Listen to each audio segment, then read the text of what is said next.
and officially welcome Benza Maman to the show. Welcome, Benza. Hey, thanks so much for having me. Thank you. It's great to have you here. Benza and I met over a year ago, where he co-led a sound healing experience right before we entered 2023. Shortly thereafter, became a giraffe and has been, an incredible part of our experiences that we've produced over the last year, just bringing this amazing music experience, a conscious concert, if you will, to many of our events. So we're really excited to have him on the show today to talk about how AI can elevate the divine feminine, which is a very unique topic, combining some unexpected elements. So before we jump into that, Benza, I'd love to hear your personal story, your spiritual journey, how you ended up, kind of connecting these two seemingly disparate topics. Yeah, absolutely. So a brief version of my story is that my dad is a sound healer, and he, so I grew up and during in his academy, Tamado, Academy of Sound, Color, and Movement. I remember as a little kid going to the retreats that he would have every summer and just seeing like hundreds of people doing qigong and white together, and like everybody doing sound healing, and that's sort of like what was normal for me as a little kid. And so spirituality in this life was a given, which I feel very grateful for.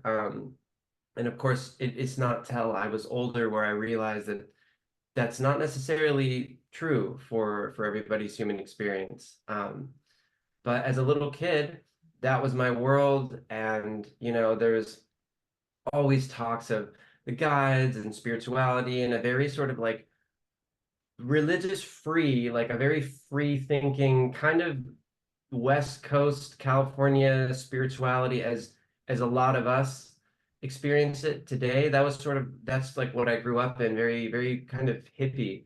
And it was very free. So I'm very grateful to have grown up in a very open-minded and free thinking household and environment. And of course, like when everything is good, when your life is great, spirituality and everything, it's less important because everything's amazing. So you don't really think about it. You think about what you like to do and what you're excited about doing and being a little kid doing this and that. And I feel like that was such a given for me that I almost forgot about it as I got older. Um, and I go into high school and different things come in, and I sort of um, forget a little bit of everything that I grew up with, and I become more of a normal person going through life with normal challenges and everything. And I decide at 18 to be a musician, which is, my biggest dream in life, and my absolute passion. And I've had like so three different times in my life where I was so close to making it as a professional musician. And that was like, and these freak accidents or freak things from the divine really came in and to sort of just swipe me away from making it, essentially. So without going into too much detail, at 18, I almost got signed by a label, and then that fell through. And then at 22, I almost get signed by another label, and then that fell through. And then 24, I was working with this manager, and he was flying me out to Nashville, and we were recording in the studio with all these amazing professional musicians, and he was taking me out to all these dinners and things. And then I was talking to the head of the former head of EMI Records, because he had a lot of connections at Universal, and then out of the blue that fell through also. So it's amazing, these such near misses. And throughout that journey, I was a full-time musician, meaning I was super broke. Like I was sleeping on couches. I stayed at my parents as long as I could. Then I was staying like sleeping on couches and then just like all sorts of stuff and taking all sorts of odd jobs, like the most random thing I could ever think of because I was always trying to protect my time because I needed my time to work on music. Um, so, it's like I'm trying not to work, trying not to have a real job, just trying to hold on to like enough time to like make the next song or whatever it is. And um that's all well and good until I'm about 28 and 29. And then I'm like, wow, well, some of my friends are getting married, some of them are buying houses, and I'm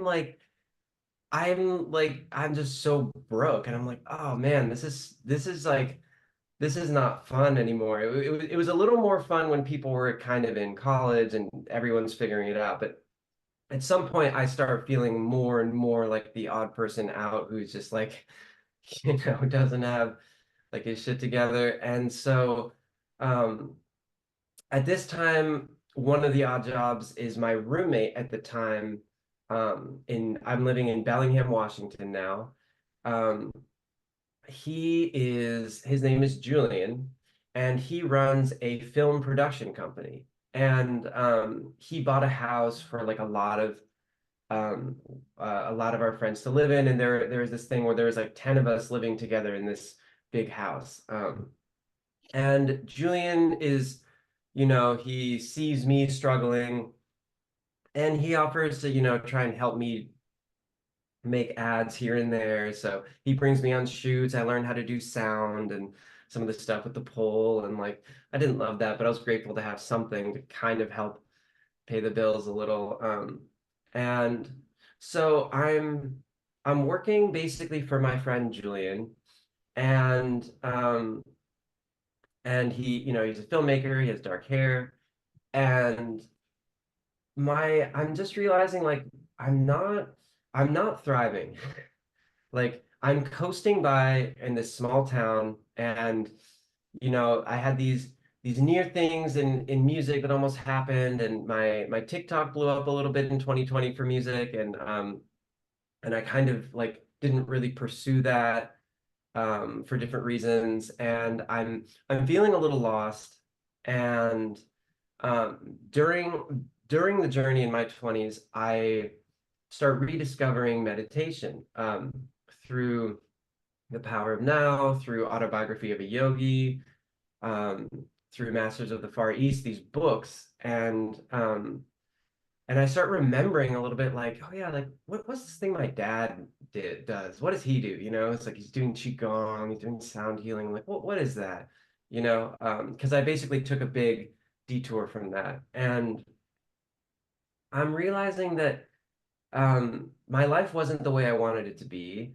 It was a huge struggle, and nothing was working. And I start getting into meditation as this way to like anchor.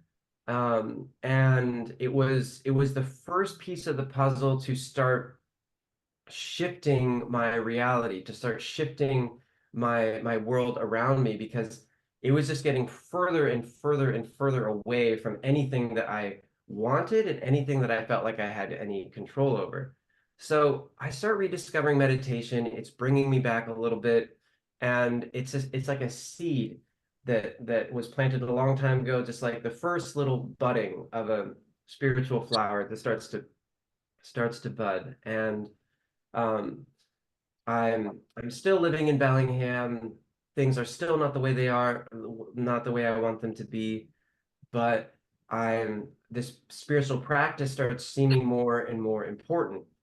And one day I decide, okay, I make a pledge to the universe, and I'm like, okay, universe, I promise I will listen to whatever you say. Like, I promise I will do whatever it is that you say. And the thing that came crystal clear in that moment was quit your job. And that was not a thought I was even thinking about at all. It's not anything I would wanted. And my job was working for my friend Julian, very part-time, helping him do some film stuff, which was honestly perfect for. And so I was like, oh no, not that. Like, let's not do that. I don't want to like, I don't want to, this is good. I don't want to like stop that. And for a couple days, I'm feeling so tormented inside because out of the kindness of my friend's heart, he's finding work for me, in his company. And I have literally no idea what else I'm going to do. But it's 2021, and in the state of Washington, there was still some pandemic unemployment that I could get.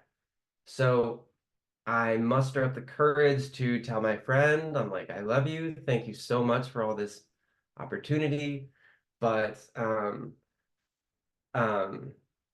I I really gotta quit.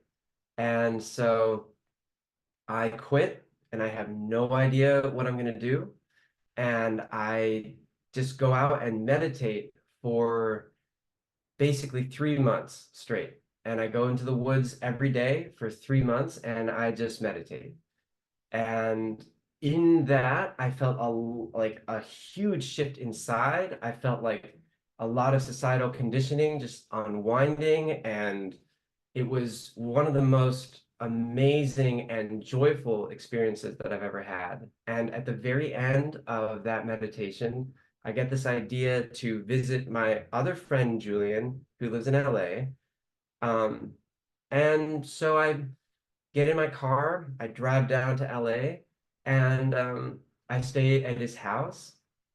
And I don't really know what I'm doing. And on the last day, we go on a hike together, and he says, well, I just got hired at this tech company. If you don't have a job, I could probably get you a job at this tech startup. And I didn't have a job and I had no idea what I was doing. So I I decided to move to California in 2022 and work at this tech company. Um, which then, little by little, I familiarize a little with AI, and I'm working at this tech startup, and I'm there for 10 months and then decide to leave to start doing online courses with that same friend, Julian, who also left the tech startup. And basically, we were making creative online courses. I'm doing music, he's doing film. And then my social media feed starts blowing up with this thing called ChatGPT. And I'm like, what is that? And like it's all over TikTok in like November of 2022. And I'm like, what is this thing? And everyone's freaking out about it. My whole feed is full of it. I'm like, okay, this is interesting. Um, and I keep showing it to Julian. He's not really that interested. Um, and I I'm like, I don't know what this is. And we look into it and then start diving into AI and start like, there's like AI images and things. And we're just kind of like, I have this fear inside when I'm like thinking and looking into this because I'm like, what is this? It's like this thing that's gonna like, replace all the creative jobs or whatever. And I'm feeling like, I'm a creative person. Like this is a huge threat to me personally. Like my only value add to society is creativity. So if there's like something that can just do that for me, then what is my value? So we decide to lean into it instead of lean away from it because we were both kind of scared of it, and we're just like, okay, let's not run away from this thing. Let's see like exactly what it is. Like if this is going to replace me as a, my value add, like exactly how will it do that, or exactly what parts of it. So we lean into it as much as we can.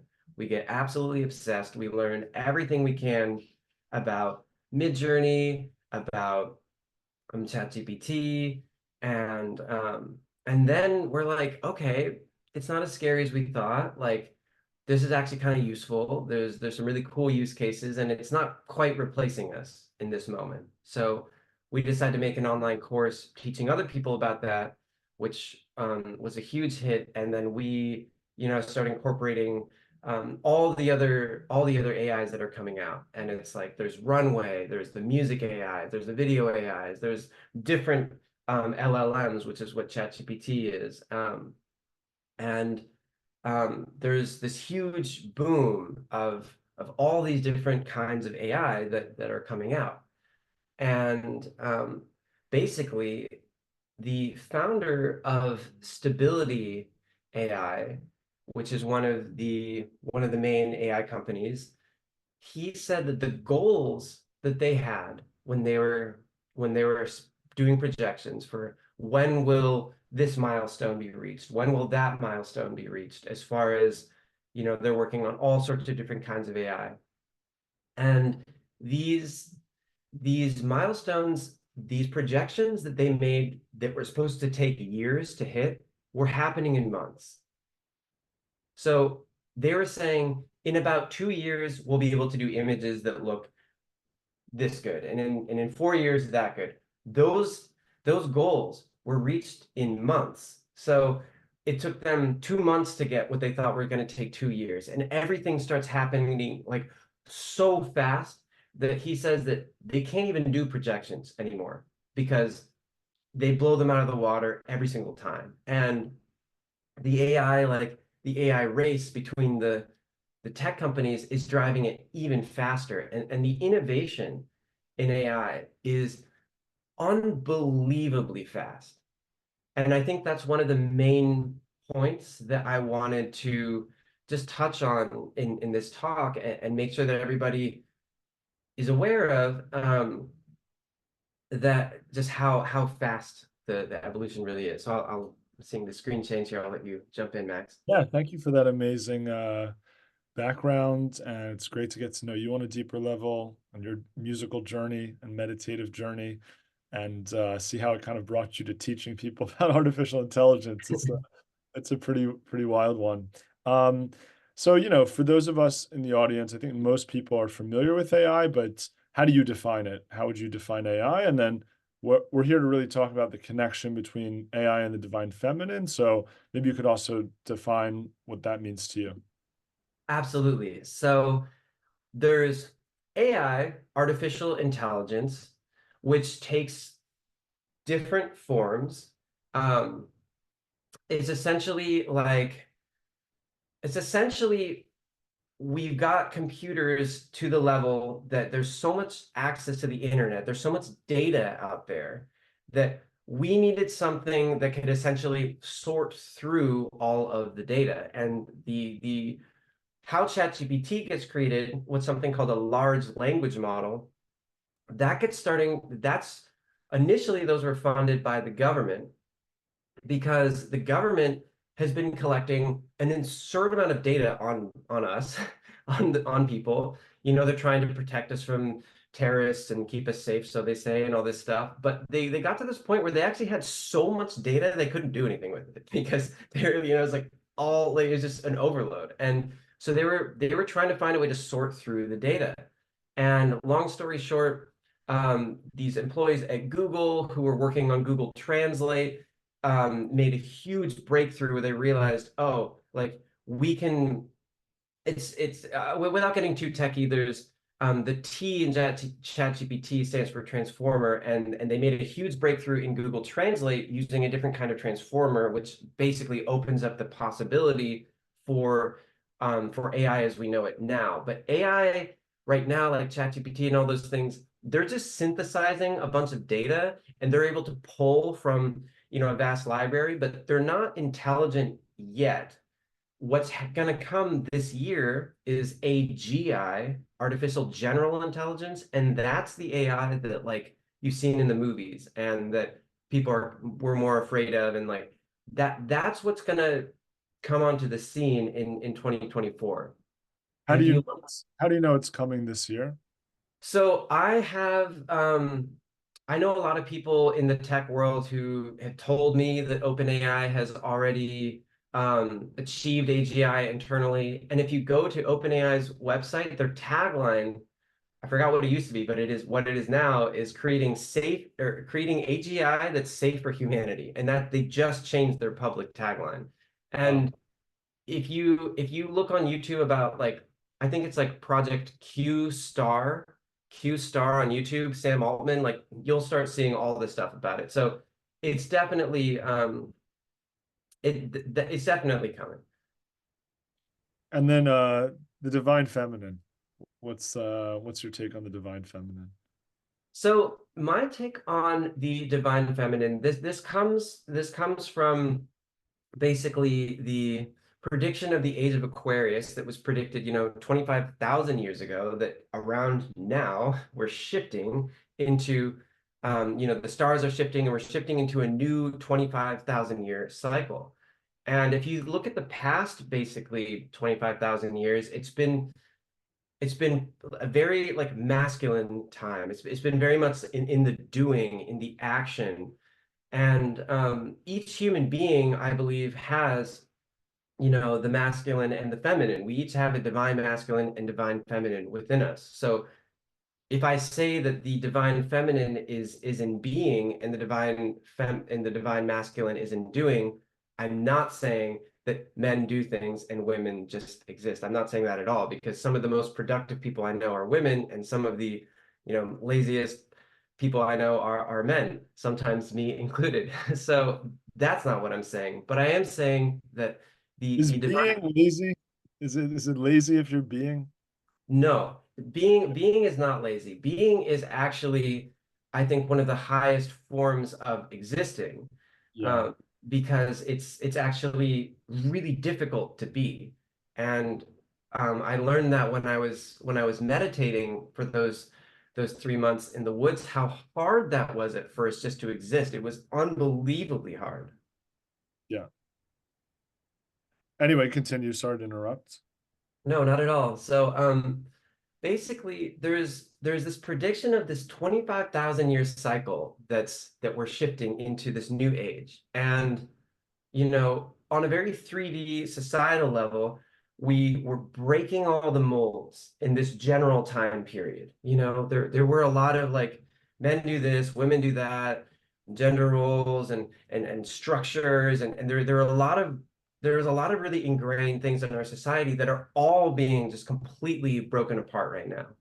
And what's happening, the way that I see that is happening, is that we are shifting away from this doing, and we're shifting into a completely new space that humanity hasn't been in for the past like 20,000 years.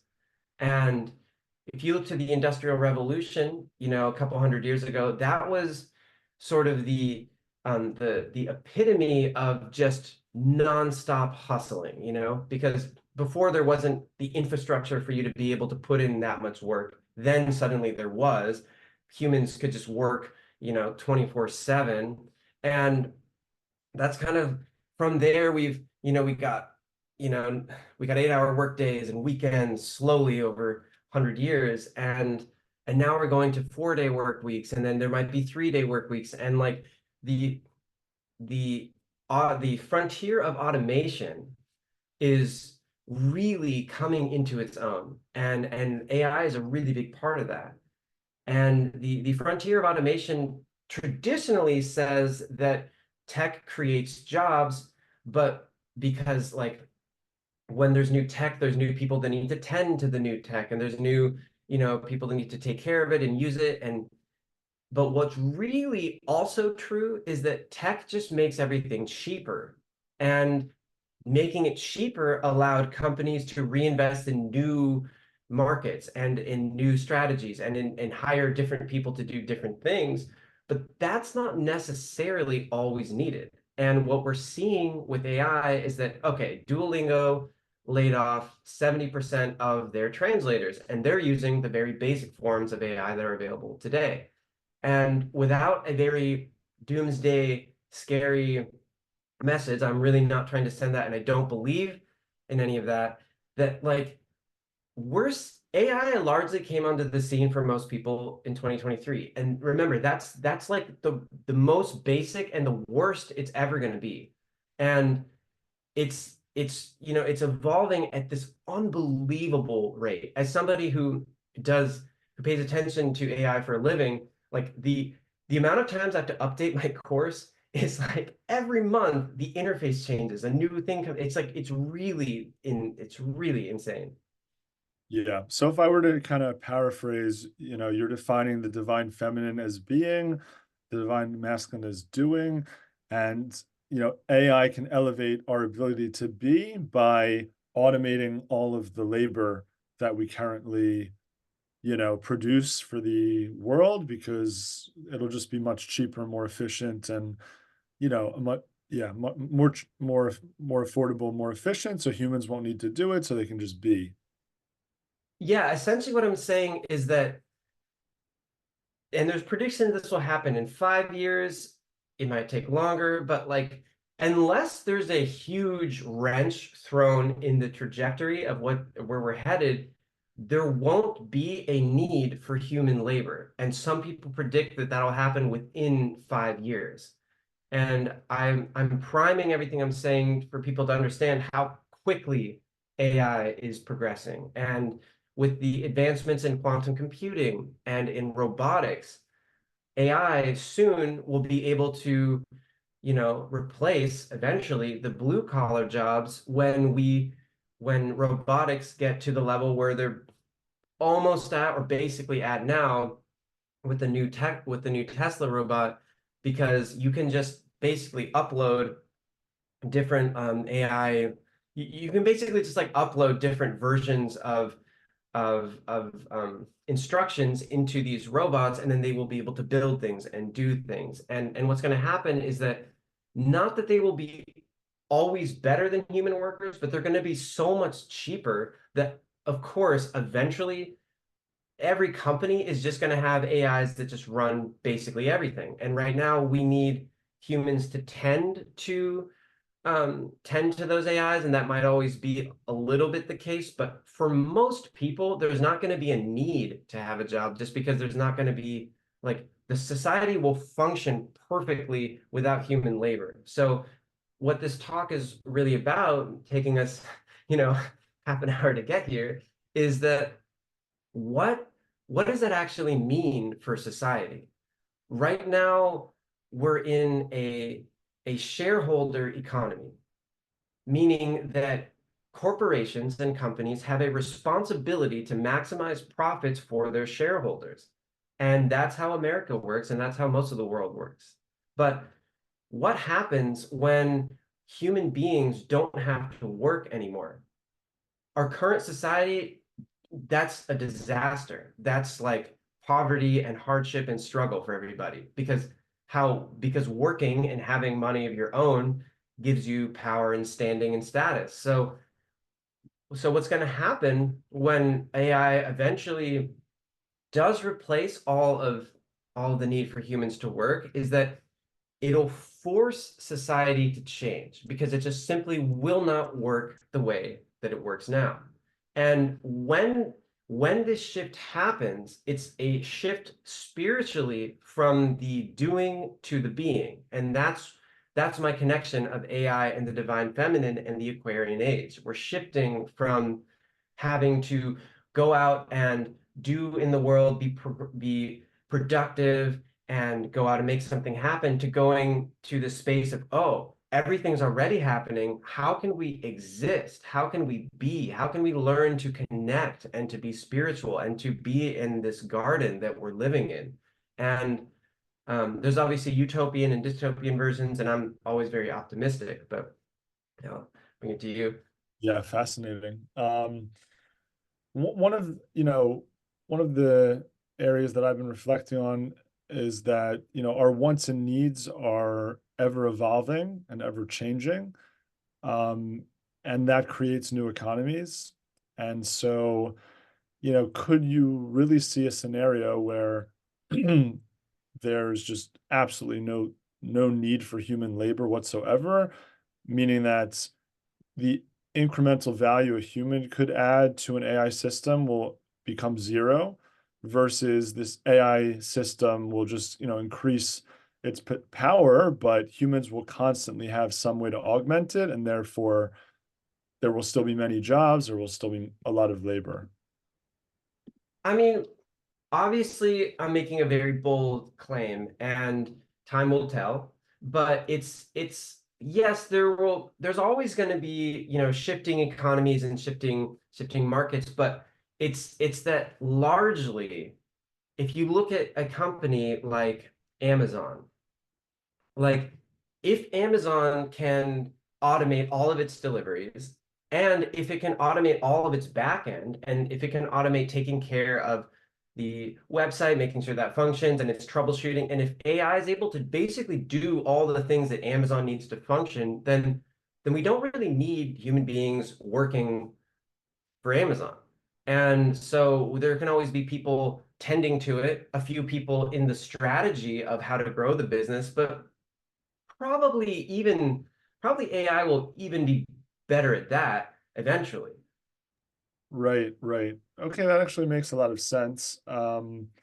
So obviously different industries will be affected differently. Like the tech industry is the most progressive and front, automation oriented. Other industries like healthcare, or even banking will take longer to innovate, just based on the regulatory environment. But yeah, what does it look like? I mean, if there's increasingly few companies that are creating the majority of the world's wealth because their margins are expanding as they introduce, different technologies. How do we, from a policy perspective, from a societal perspective, ensure that it doesn't lead to this, dystopia and mass poverty and mass social unrest? How do you kind of see it playing out, and how do you see the role of government and civil society, weaving in? So basically, I a lot of the info that I get about this is from this guy named David Shapiro. It's very different and unrelated to a Ben Shapiro, who I think is a political dude. Not that guy. David Shapiro, amazing resource on YouTube, um, talks all about this if anyone's interested. So really quick, what's probably going to happen is that until AI replaces jobs, I will get to your question. I just want to give this little projection. Until AI replaces jobs, the people doing those jobs are going to use AI more and be more and more and more productive because there's going to be this AI that can make your job like half it, you can do it in 50% of the time. You can do it in 25%. Like you're going to be using it more and more and more and more in the coming years and becoming more and more productive. You're even going to be able to take on more different kinds of jobs. And for the next 5 years, there's probably going to be an insane boom for the entrepreneurs, for the people who are going out trying to create something. And you're going to have there's going to be like a gold rush of just like, wow, we can do absolutely everything that you can make an app, you can make a website, there's going to be no limitation for skill, which is like amazing for a lot of the giraffes. Glad I became an entrepreneur, at this moment. Yeah. So there's going to be like an insane productivity boom. And then as David Shapiro puts it, the ownership class, the people who own companies, who own stocks, are really, when AI just starts getting uber productive, the stock market's going to go bananas. You're just going to be never more productive than it was. So they're going to make a ton of money. Everybody who owns things is going to make a ton of money. And so that will widen the wealth gap, unfortunately. But there's a small period of time what we're in now, which is just going to be this unbelievable time for anyone who wants to try an idea they've ever had to build an app, a website, a space, anything you want to do. It's going to be so possible. And then it'll click from like we're using more AIs, we're using more, and then suddenly the AI is doing it without us. And then at that point, it's like, okay, how do we take care?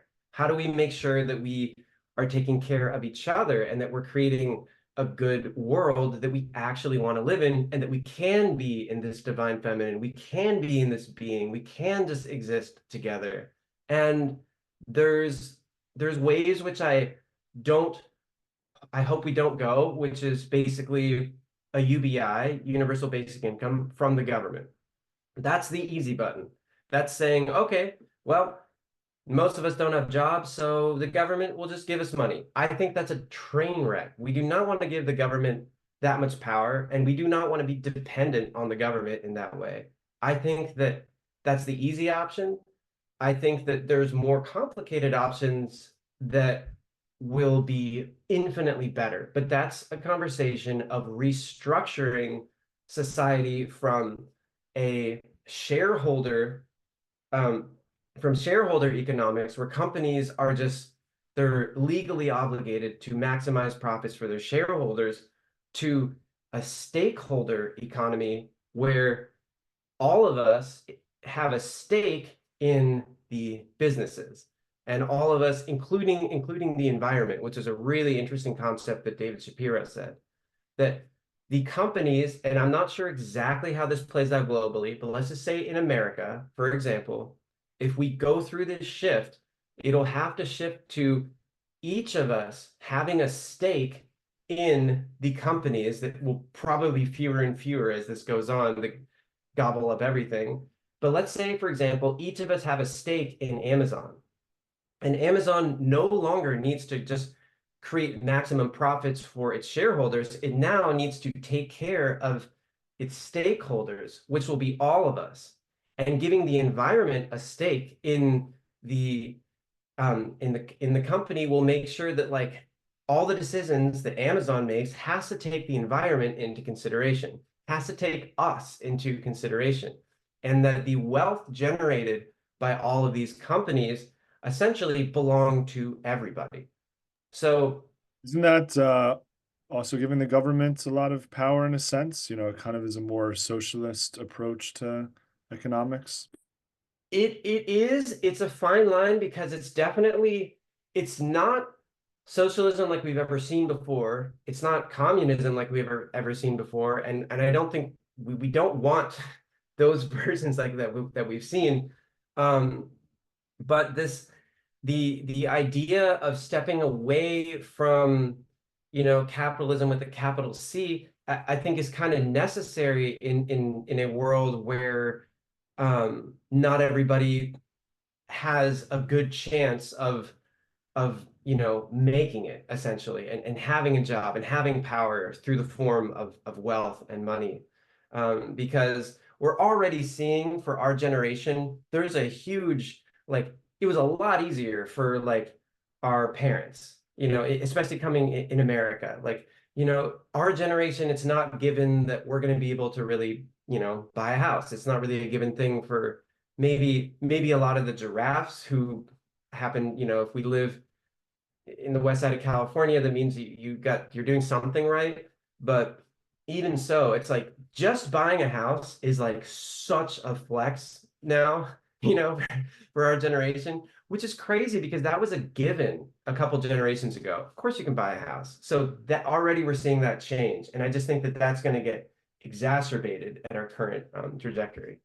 So how do you see that transition playing out from shareholder to stakeholder? Like what would need to happen socially, what would need to happen politically, and just from like a modeling perspective, how do you determine, you know, someone's stake in Amazon, given that it's going to become, in a sense, nationalized? It almost is like now owned by the nation as opposed to owned by its shareholders.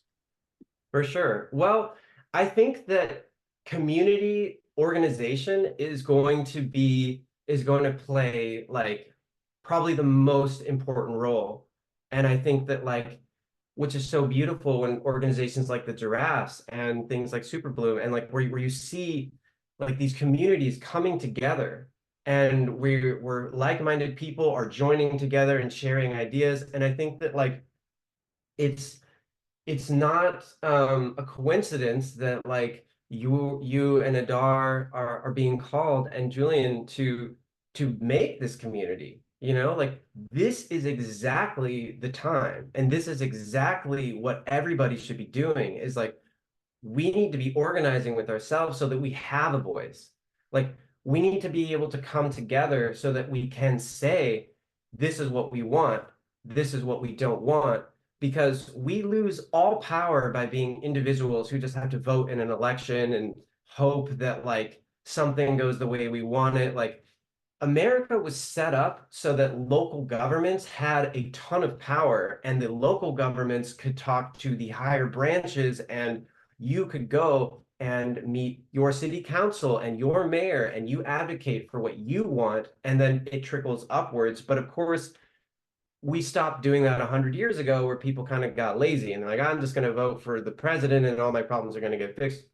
That was never the intention of this country, and we're seeing the ramifications of that, from Democrats to Republicans, and we're like, everything sucks, and that's because we aren't using the system the way that it was built, and we're going to essentially rediscover that. But I think it's going to be a lot through community organization, because we have to find a way to organize to advocate for our voice, because the alternative is like, I'll let you answer your question, but the alternative is just like another Great Depression where everybody's struggling for long enough, and then eventually there's change because of it's so clear that it's not working. Yeah. Also, if anyone in the audience has a question, feel free to drop it in the chats.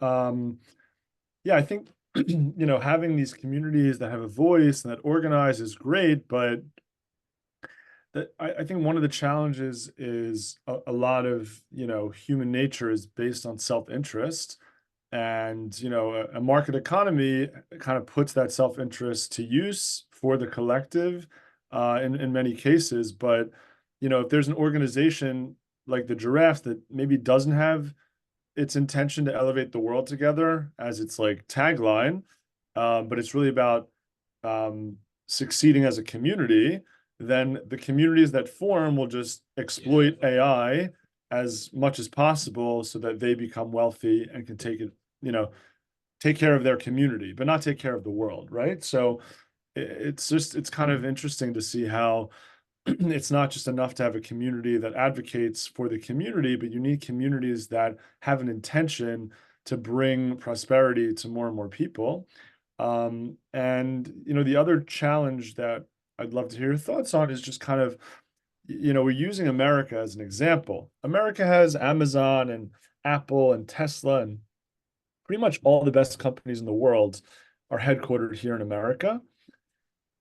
So it seems in terms of the global inequities that are about to hit us in terms of how AI gains are distributed, many countries are going to experience extreme downturns, because they just simply won't be able to compete with these American mega liths or whatever. So, how do we think about it from we're one human family on this planet versus we're America first and make America great again? And, increasingly we see isolationist policies that are kind of separating countries versus, this expansion and liberal opening that we had in like the 1990s and so on. So I'm just curious to hear how we, kind of deal with the selfishness that is part of our nature, and how that will play out on a global level, domestic level.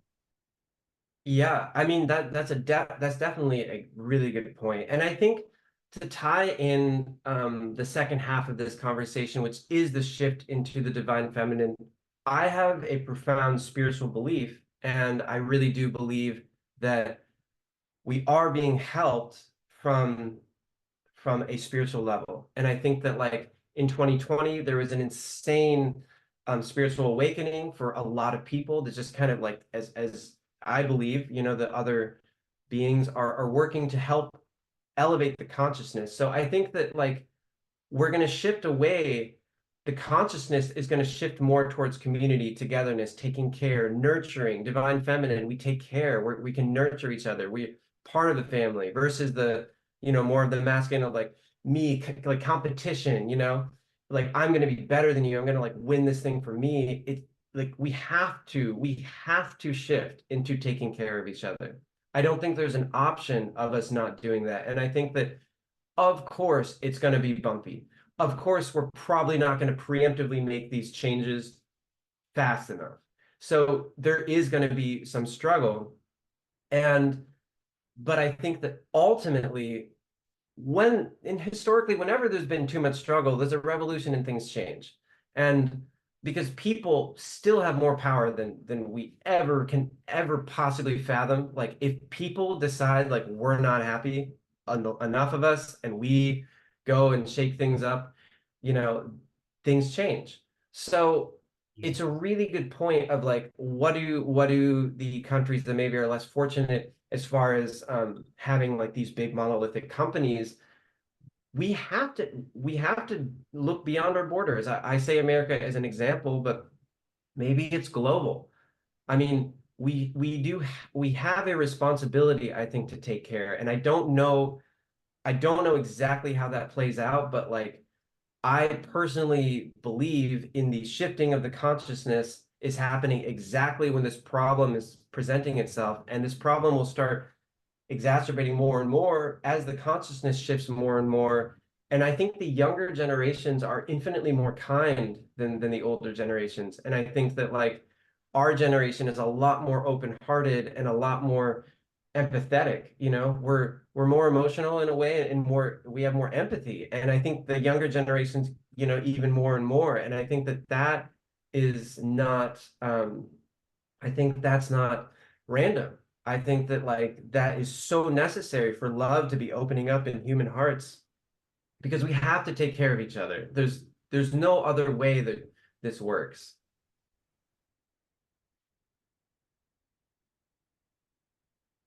I think you're muted, Max. Yes. Minling asks, how do we utilize AI in our own businesses to create more support and help with being in the divine feminine slash being aspects of our life? Well, you can use AI in your own businesses basically to save you time, to automate what you have to do. So I cannot stress enough how important it is to learn these tools. It's not hard. It's so easy. But learn ChatGPT. I mean, I sell like a $10 course, I'll give it to giraffes for free. Like it's like this stuff is so easy to learn. It maybe takes a little bit of time, but like go on YouTube, like just do some research, find what's relevant to you. Like what are the things you spend your time on? I don't know your business, but it's like, what do you spend your time on doing? Do you have to write things? Do you have to send emails? Do you need leads? Like whatever it is you do, see if there's a way for AI to automate that process. Because chances are there is chances are that you can. And through automation, you can take on more gigs and you can grow your business and you can accumulate more wealth because you can do, I mean, if something takes you half the time, you can do twice the things, and so you grow your productivity that way. But then also, um, also when you suddenly don't need as much time as what I'm running into, it's like, okay, I'm actually hitting a bit of a plateau what I can even think of to do. I still tend to my business, but I'm like, let's make more music because that's where my heart is. And so with going to the divine feminine, like you will free up your time so that you can access your creativity, you can access your being, you can spend time meditating, you can free up your time to be more in the being. Yeah. And I haven't taken your course yet, but I assume some of the content is guiding people on how they can integrate these tools into their workflows so that they can actually benefit from it. Because it can be confusing, and it's certainly at a very early stage of development. But even in the next year, I'm sure we'll see more like applications that it's not just typing into ChatGPT, but it's something that you know, log into and it's connected to your inbox, or you log into and it's connected to your Instagram, or whatever tools you're using. There will be kind of this AI augmentation layer that you integrate, and then it just becomes kind of seamless. The other thing that I've thought about in terms of AI is that all you really need is to have one chat interface, and on the back end, the AI is talking to all of the other applications that you need. So, for example, if I wanted to run a HubSpot campaign, I could just tell AI, here's what I want the campaign to look like. Send me a test email. Only email people who attended Safari Fest. You have all that data in my CRM, you never have to go back into HubSpot ever again, assuming they'll let, an external AI in, or they'll develop their own chat interface, so there's going to be this whole interesting competitive, dynamic where apps are either working with an AI like OpenAI or trying to create their own so that they don't lose the customer to a different interface. But I'm just curious to hear your thoughts on kind of how, from a user experience perspective, this is all going to play out. Absolutely. Well, yeah, basically my course is, I know I'm being very general right now. Like, I don't know, I wouldn't know which example to pick, but like the course is all very specific use cases. And to your point, yeah, there is going to be an insane, an insane gold rush war or whatever you want to call it, this competition between the companies to who can do the best AI that will basically do everything for you for all the CRM softwares, for all like for all the video making softwares, like for all the different things. Yeah, there is going to be that, and that's happening right now with every company is scrambling. Because basically I listened to this one quick video that this politician was saying that he's seeing that the tech companies are lobbying so hard right now because clearly the ones who succeed in AI get to stay in business, and the ones who don't get to stay in business. And that's basically the landscape that all of those companies are going through. So there's so many use cases for all this stuff. There's automation via Zapier. There's automation via make.com.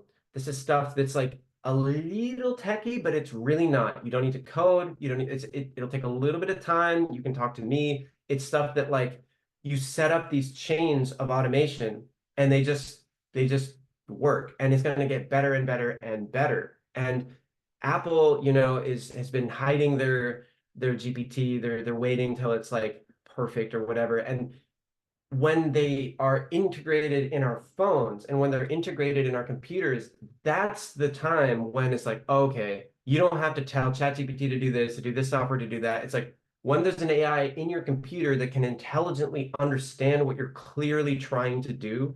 Oh, he's putting something in a Google Sheet. Do you want to hit this button to make it all happen? Like that's happening, I believe, in 2024. And that's clearly where an insane amount of time is going to be saved. But until that point, you can do a lot of that yourself. And make.com is like basically between make.com and Zapier. Those two things can automate most of the workflows that I'm aware of that people have, especially like on a computer. And that's what really can free up your time. Yeah, that's correct, Moonling. Or sorry, not Moonling. Um, Someone asking for a link for the course, just DM me on Instagram. That'd be the easiest way because I need to create a coupon and I can't do it right now. So just DM me and I will give you a link to the course for free. Amazing. That's beautiful. I guess we have time for one more question, so I'll take it if nobody wants it. Um, but when I envision this future, I could see solar energy powering this network of machines that are creating finished products that are delivering them to, the masses, that could be also funded by an AI tax. So, maybe UBI isn't necessarily the best thing ever, but, you know, couldn't we see an initiative where there's like a government-led system that is created so that basic necessities for all humans within a certain country are delivered autonomous or produced and delivered autonomously, and that just becomes like a national project. It's like we are going to invest in the solar and the robots and the software and the delivery network so that every morning on Monday, everyone's getting their fruits and veggies. Everyone's getting, some basic unit of sustenance so that if people find, the opportunity to create wealth for themselves, great. They can then use that disposable income more, you know, more liberally, but at least to create like a safety net that all people have food, all people have somewhere to live, all people have clothing and energy to support and medicine. So yeah, I'm just curious if we can close on that concept.